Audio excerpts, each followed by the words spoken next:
إن الحمد لله نحمده ونستعينه ونستغفره ونعوذ بالله من شرور أنفسنا ومن سيئات أعمالنا. من يهده الله فلا مضل له ومن يضلل فلا هادي له، وأشهد أن لا إله إلا الله وحده لا شريك له، وأشهد أن محمدا عبده ورسوله صلى الله عليه وعلى آله وأصحابه وسلم تسليما كثيرا. أما بعد، فيا أيها الناس اعبدوا ربكم الذي خلقكم والذين من قبلكم لعلكم تتقون. أيها المسلمون، مما صح عنه صلى الله عليه وسلم من طريق عدد من الصحابة رضي الله عنهم أنه أخبر بقربة الإسلام في آخر الزمان. فعن أبي هريرة رضي الله عنه أنه صلى الله عليه وسلم قال: بدا الإسلام قريبا فسيعود قريبا كما بدا فطوبى للقرباء. رواه مسلم. أنبياء تنو أنبياء يفضلي أنبياء دمنيني أنبياء أنيني على في أكان كيسي كبان يركون تورو منانك بارا جغو. ni alay jom min kanda wude kanda bagaye, ni alay jom min fili kanda bagate sorola. Ambe sere ya ma site min ne baton ciala makka kani ala kelempe wute je nyogonte ala la. Ambe sere ya muhammadu ala ka jondo ala ka chidendo kisi ani nema baka anaka dunkew anaka shebon ala ku kisi min kacha kosobe no temina ka boye hadabandenw aye aw tigi ala aya bato masami nye awda ani mogo munun temene awunye kulu da ayo o ala kelempew bato akana foyi bato ka fara ala ka o be ke sababu ye abe sira ala nye silamaw abe fewna munun sahara ka bo cide makisini nema baka ka bo sira caman na ciden ka seba caman bolo ko ciden ye kibariyali ke ciden yan kibariya ko jinya laba ko ni silamiya cinya beke tunwaranke de ciden ye an kibrano ye seba jate caman yo hadisaw mafula anana aba hurera tabolo ako cide kisini nema baka ko ni silamiya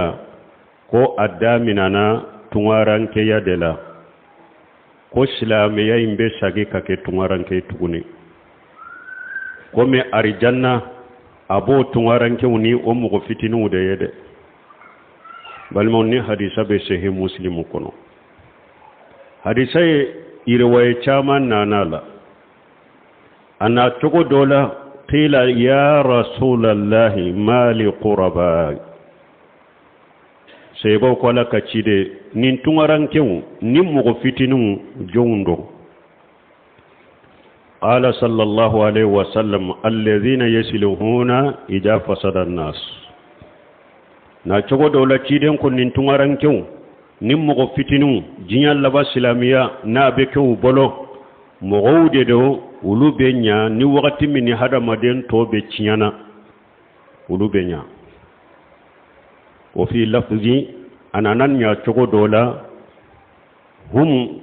alladhina yuslihuna ma afsada an-nas min sunnati na chogo dola chiden ko ulu de do ni mogo toye min chiya nka sunna la ulu bode dila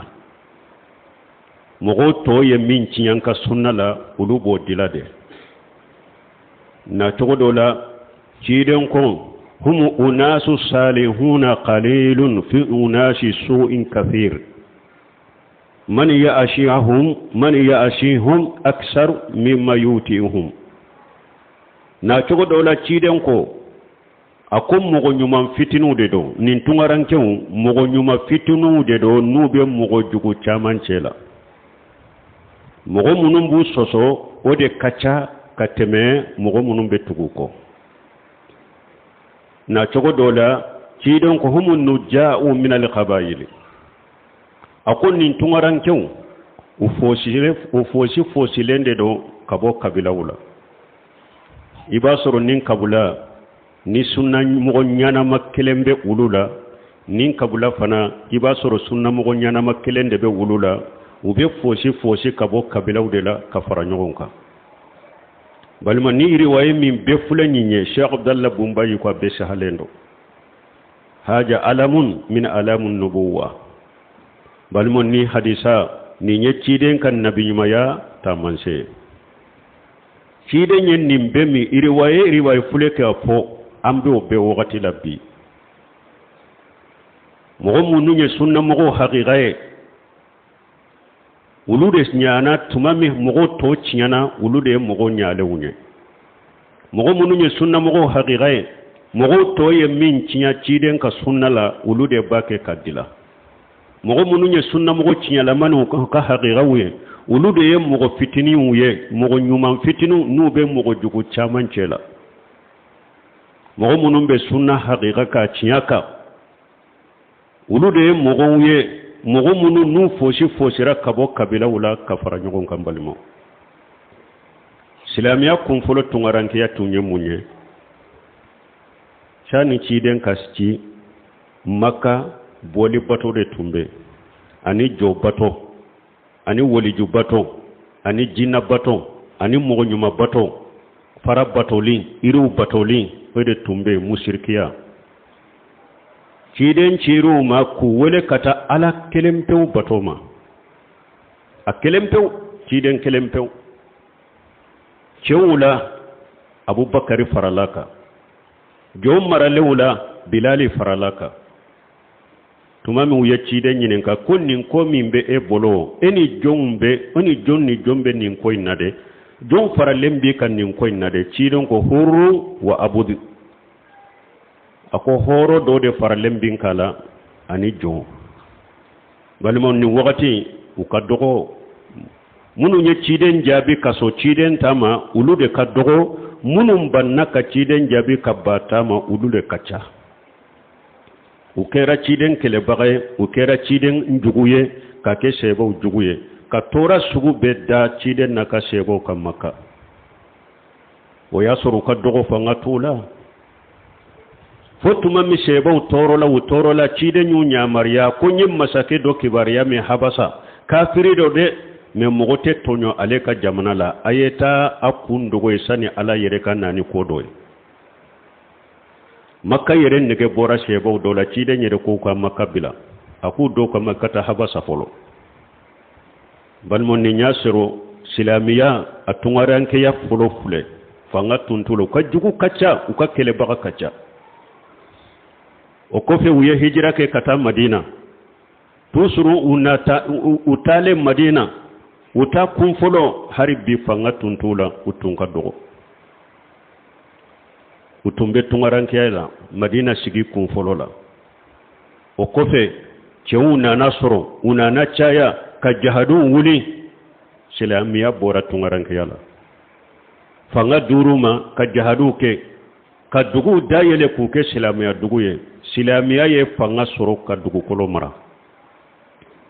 silamiya tungaranke folo fule ninde silamaw de tunka dugu kafir tunka cha mi jiyan laba ambe tungara yanken tiyaranke ya minna jiyan laba inna jiyan laba tungaranke ya ate komi ko silamaw ka dugu de silamaw kacha me cinya tigu de ka dugu jiyan laba silamiya tungaranke ya silamaw kacha de me munu be silamiya haqiqa ne cinyaka ani ciden ka tabolo anaka shebo tabolo munu mboka ode ka dogo jamacela jiyan laba silamiya tungaranke ode munu mbako alqur'anu wa sunna ala fahmi salafu salih ulu ye jamakulu fitini de silamaw to cela tungaranke ude do uka dogo fanga tula deme baga tula se tuye dabali tuye jiyan laban fule wode la sisa balma bul khaym al jawja ka kitabu kono madariju salikina ayam mugo tila fofu kata tila yoro maduru ako silamau mugo to chela tungaranke wudero ako mu'minu fana silamau chela tungaranke wudero ako doni ke bago fana mu'minu chela tungaranke wudero ako sunna mugo fana sunna mugo munum ben nindu ngoni bidew bo nyogona sunna mugo to chela ko lu fana tungaranke wude ako jama kulu durna munum fana be wolele ke kata sunnama ube nube munyu ka sabali uka jugu tora koro anu ka jugu degu koro anu ka jugu ka gerente koro ko ulu fana de tungaranke kateme beka bul khaymu yennin de fode jama kulu duruna sunna mugo munum be wolele ke kata sunna yere haqiqama munu nyu soso munu nyu fonko nyogonya nubu toro nube sabali uka jugu toro koro nutu ka woleli mbila tusuru sabati lembi ka woleli ka toro munyu akon nunun de fana ka tungaranke ya ka gele ka temebe ka tungaranke ya ka akon min nunun ka tungaranke ya kon nunun de ala yere ka dunka wi haqiqala nunun mugo sugude kon nunun ka tungaranke ya te tungaranke ya mimbu toro ko ulude ala yere ka dunke wi haqiqala ko ka tungaranke ya be jama de chela jama minni ala yere ko qur'ana kono wa in tutu aksar man fil ardi yudilluka an sabilillah in yatabuna illa janna wa innahum illa yaqrusuna akon nintinya tigu ka tungaranke ya be jama de chela jama mi ni ala yere ko qur'ana kono akon ni tugura dugu kolo mugo chama ni tugura mugo chama ko chaya lini jama ala ko ni tuguro ko ubi fili ka wala kasirama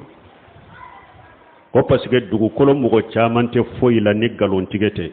u chamante foyi la ko batola ni bisigiyate ka fendo bisigiya fendo e doro ka ke dinay wa in tuti aksara man fil ardi yudilluka an sabilillah dugu kolo mugo chama dugu kolo kan ni tuguru ko doro bi fili o ma aksarun nas walau harasita bi mu'minin ala ko ciide harin ni e ya kanu be ka mu'miniye be ka ke mu'mina ko mugo chamante ke mu'miniye koy awon bari maw dugu kolo fulo o de la sisa hadisa wore nana anasi bolon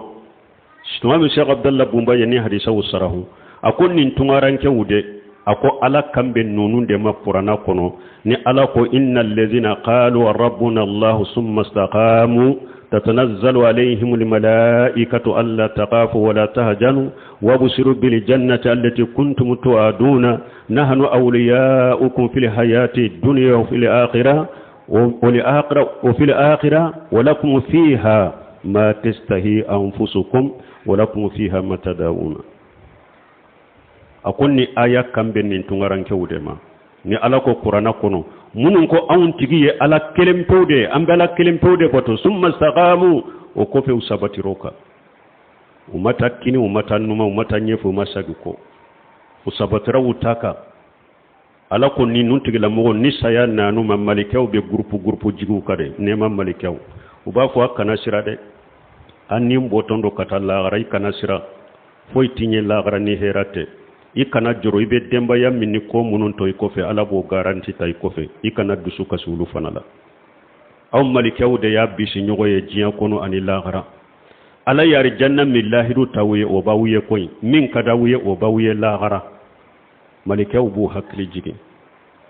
ni aya kambe o tungaranke wude mambali maw jiya laban min fulen ni ni dina cinya ni sunna cinya gerente min ba nofe tora min ba nofe ema doni ke baga la hala ya jiya kono bi doni ke baga bekera mana bolani barokelay asite se ka dabo qur'ana aya koro ka fo nyema atise asite se ka dabo ciden ka risa koro ka fo nyema a bekera mana bonani barokelani ciatir bonay munna gerenten ni tora mimbe sunna cinya foli nofe bekera barokelay arajula ite se ka arjo so silame koy be kuma mi ala min be se ka hakili sigi ka dinala koy be kuma me min bi bila siray ka dina de la ito me munyake jinya ya beyelema na folo ya beyelema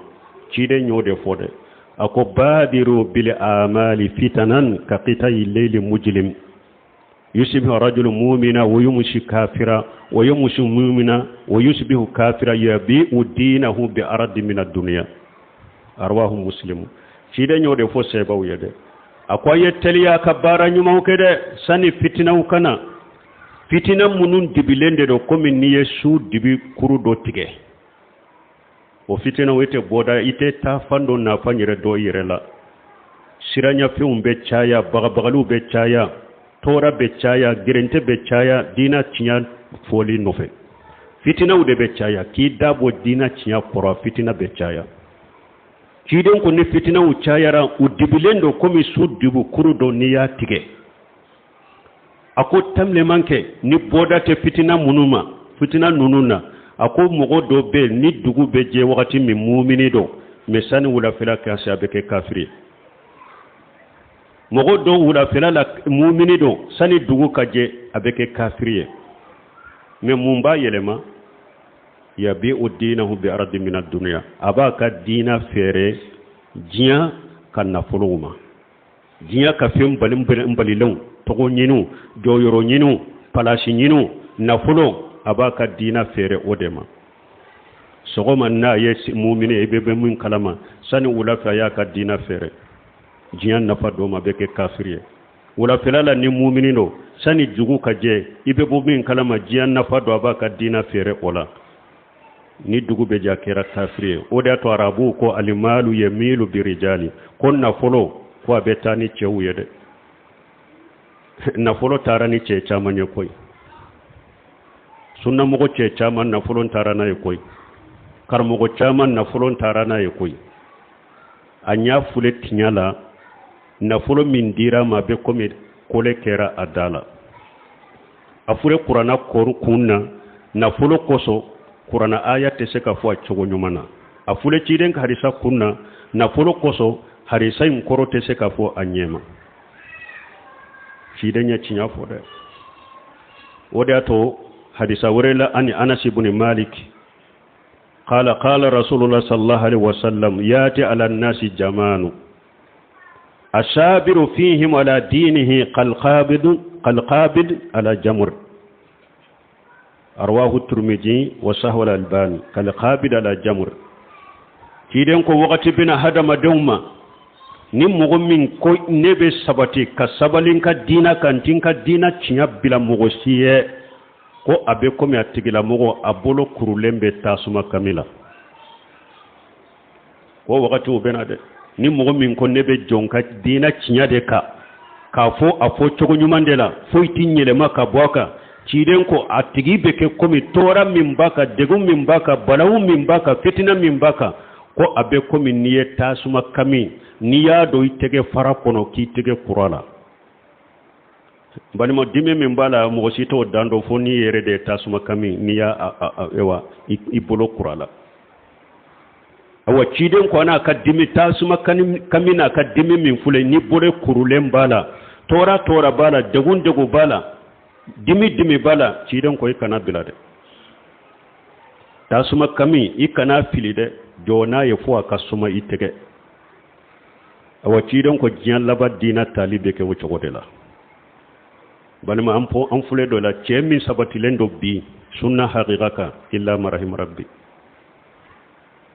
cemi sabati lendo bi illa marahim rabbi ciden yan nin fode an fula wakati la harisa wore la ciden ko inna min waraikum ayaman asabrun fihinna mislu al-qabd ala jamr lil amil fihinna mislu ajri 50 rajula yamaluna mislu amalikum qila ya rasulullah 50 rajulan minna aw minhum ajru 50 rajulan minna aw minhum qala bal 50 ajru 50 rajula minkum kiden ko akotile sebo ma kotile bawunye otilewu sabali tilewu de dode no tilewu nana ye sabata ka sabali o tilewu ni mogo min sabarala i ka dina ka o tilewu kono abe komi mogo min ni tasuma kami ni bolo kurulen bala ciden ko tilewu kono ni mogo min sabarila ka sabati aka dina haqiqa ka kake komi aw sebaw ye dina ke cogomi aw sebaw mogo bi duru baraji de be da tigima seba mogo bi duru baraji de be di atigima a wakati parce que o wakati joli ka gele dina haqiqa ka parce que deme bakati la ite mogo side soro min be se ki supporter ite mogo soro min be se ki deme I kelendo de be ke jamala o wakati sabatili ka gele deme bakati la me ciden ko wakati ni mogo min sera ka sabati aka dina haqiqa ka kake ko mi seba tumba ke chogomi ko seba kam mogo bi duru baraji de be di atigi kelema munna parce que seba wakati ulu tumbe dina haqiqa ne ciyam min ka ube nyogon deme ulu tumbe nyogon deme ute nyogon labila dugu siye ube nyogon sinsi ka nyogon deme me ciden ko jiya laba ewa dina sunna haqiqa ni koy bata ko deme baga de tila wala e yere yado deme bagati la mogo min deme mogo min supporter ona tabe yi sabatira iyi take komi sebo yake chogomi sebo mogo bi duru baraji bedima harisan na chogo dola li mutamassiki fihi ajrun 50 shahida minkum harisan na chogo dola ciden ko o wakati ni mogo min ya ka dina cinyamina kabara kenaye awu sebo mogo bi awu sebo mogo sedu su bi duru baraji de be da tigima sebo mogo sedu su bi duru o baraji de be da tigima albani ko hadisan ka kene fana bal mo nim baraji ba munu fulen ni mogo bi nya che kabo nunu na chogomi ka jiya jo yoro makara ko ete se ka jo dina chinyaka mogo bi nya je nya e wacce kabo nim baraji ma chogodi ko mogo do kan na folo kama ko ite se ka dina ciya fo ite se ka joaka mogo be se ki nya che ka bonim baraji bawla chogomi ko mogo do ka baga bagali kama ko ite se ka joy ka dina ka ciya fo ka sabati aye sabati dem balmo barakallahu li wa lakum fil qur'anil hakim wa nafani wa iyyakum bima fihi min al-dhikril hakim aqulu qawli hadha واستغفر الله لي ولكم ولسائر المسلمين من كل جنب واستغفروه إنه هو الغفور الرحيم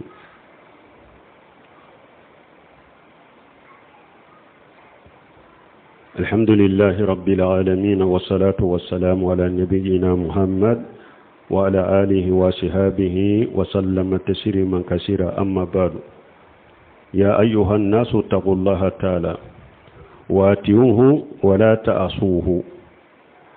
قال تعالى ومن يتق الله يجعل له مخرجا ويرزقه من حيث لا يحتسب ومن يتوكل على الله فهو حسبه إن الله بالغ أمره قد جعل الله لكل شيء قدرا بلمو alakum masamin kurota lendo akoni mogo sirana ne alanye jinya be ka korola de ne alabe bodakiye ومن يتق الله يجعل له مخرجا ويرزقه من حيث لا يحتسب ala koni mogo sirana ne alanye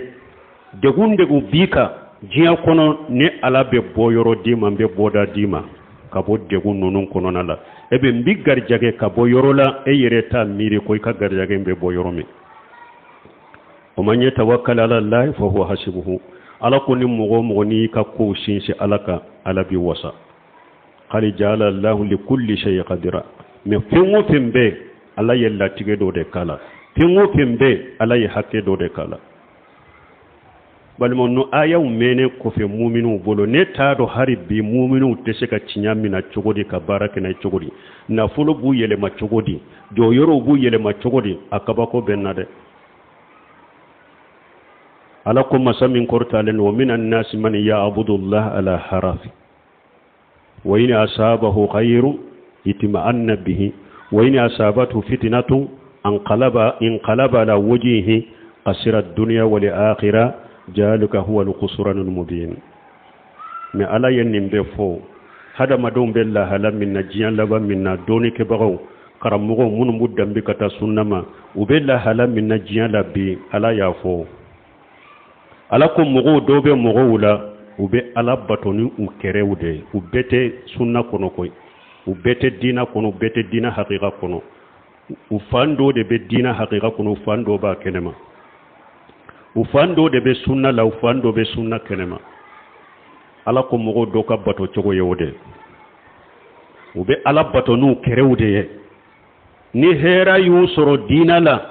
ube sabati dina la ni o hera ye uma sabati dina la ni ko dina de don usabatira dina ina ye hera mi sorode jo yoro bu bolo na folo be duma ube tanu ube ke sababu ube sabati dina la uye hera munun soro o hera be ke sababu ube sabati dina la uma sabati dina la ko ni dina dia do de dina kanu de do usabatira dina la nu be hera mi sorala de wayna asabatuhu fitnatu min ninun tugila mogo ni fitina ni la jarabi ya soro dina la duru inqalaba la wajhi abe saga ko abe bo ni eni minye sunna fo nyogon fe anka sabati anka fodede anka kedede ay nani mogo sigira ibe ala kalineni min kuma nan kelen na kelen ninte kuma ube yele mapew chogo be yele mapew la hala be yele mapew ibe ala kalini mogo min kuma na kadina ko fo nyogon fe ninte inqalaba la wajhi abe yele ma yoronin kele abe sagi kabo aka kuma wula aka fotaw anaka ketaw abe yele ma ka be abola abe yele ma ka bo ala khasira dunya wal akhirat wala ko ninti la mogo de perdi la jiya perdi la lagara parce que ni eyi ka dina cinya bila jiya kama na folo kama joyoro kama jiya te to imma allabaw labayni bo joyoro ina imma ena sayna bo joyoro ina ite to jiya kono jiya te to awana yasru dina bila la joyoro kama na folo kama tembi yalla gara fenti yalla gara o da to ala ko ninti la mogo a perdi la jiya a perdi la lagara ala yere ko ninde perdi bangalenye aya werekuna lako wa minan nas man yaqulu amanna billahi wa idha ujiya fillahi jala fitnatan nas ka jabillah alako mugo do fana be mugo da wulu ba fo awli manani alaye anye mu'minu de akomme ni fitna do yusoro dorobe hada madun kan la jabaki hada madun ka fitna ubaki komi alaka la jaba nu yu toro wa minan nas man yaqulu amanna billahi wa idha ujiya fillahi mogo dobe mogo law bafo awli manani alaye min nu yu toro ala kola doro jala fitnatan nas ka jabillah abi hada madon ka fitna ke kuma la kala jaba ayem min fo be boala ayem min ka be boala hada madon do fana be nin chogola de di man ya fule ka fon nenka ayime tora kanada ka koy ni tora kun ko ni nyeshira ma tora kun bora kanya pa ni mado o ya le bolenye aka kuma fota borala aka keta borala bal malakan kisala kan tangade ambe kutuba dafani minye nin jiya nyana maya nin jo yoro kanu ci de nyen nin fana fode akoma jibani jayi ani ursila fi jaribati liqanami bi afsada laha mi hirisil mar ala limali wa sarfi lidinihi rawahu turmiji ciden ko surku fula surku kungoto fula ako nuyu ci kata bawerema ube bawu du chogomi ko faka chogomi ko cinya chogomi de awa ciden ko hada made fana na yen na fulo kanu ka togo kanu ka korta kanu konnin ko njogo fula ni hada made yu kanu ko bu ka dina cinya ka teme surku kungoto fula be ba cinya chogomi joyoro kanu ni nafolo kanu ni mugo ye joyoro de kanu munyu mugo ye nafolo de kanu joyoro kanu ni nafolo kanu be hada madin ka dina nya kateme ni ye suruku kungoto fula ci kata ba wore mo be bawu nya chugum